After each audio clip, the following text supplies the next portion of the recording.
Many people wonder why Snatch Steal was unbanned, and as you may know, it got banned again just a format later. But what made Konami think that Snatch Steal was worth unbanning? The biggest draw of Snatch Steal was its versatility. It could fit in any deck without affecting the deck's playstyle, so people could use it effectively in different situations to make their decks more consistent. However, the thing is, this made Yu-Gi-Oh! Get really bad because there were many matches that became unplayable and caused a lot of frustration.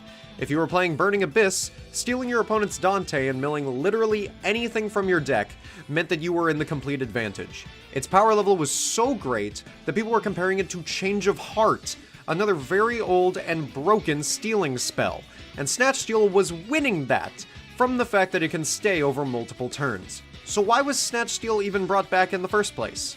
And if you like this sort of content, be sure to subscribe as it helps me out a lot with the new channel. Some might say Snatch Steal was one of the reasons why the format became so great. It brought out a lot of unexpected tactics and also made people think about how to play differently. People started to think outside the box and try different decks that could use Snatch Steal effectively, trying to turbo it out as much as possible with cards like Hidden Armory, or thinking that Noble Knights could have a place in the meta with their very heavy equip spell synergy. These ideas quickly fell by the wayside as this rising tide rose all ships and the best decks just wanted to snatch a Construct or steal a Deltaros.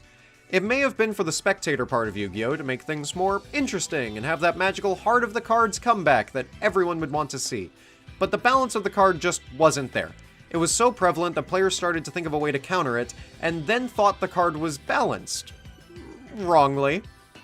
You see, the fact that Snatch Steal is an equip spell leaves it in a unique set of circumstances.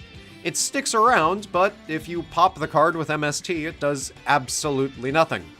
And because this card has so many counters, many of them almost fine, people started to say the card wasn't even that good. I mean, you can Ash Painful Choice and that card is still absolutely ridiculous, so I have no idea what they're even talking about, but this is the Yu-Gi-Oh! Community, that's just what they say.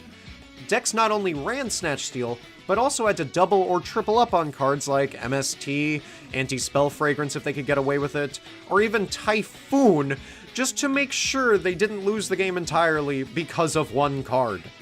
Some even went a step further and played Snatch Steal, counters to Snatch Steal, and even Dark Bribe to negate all of the MSTs that were about to come their way.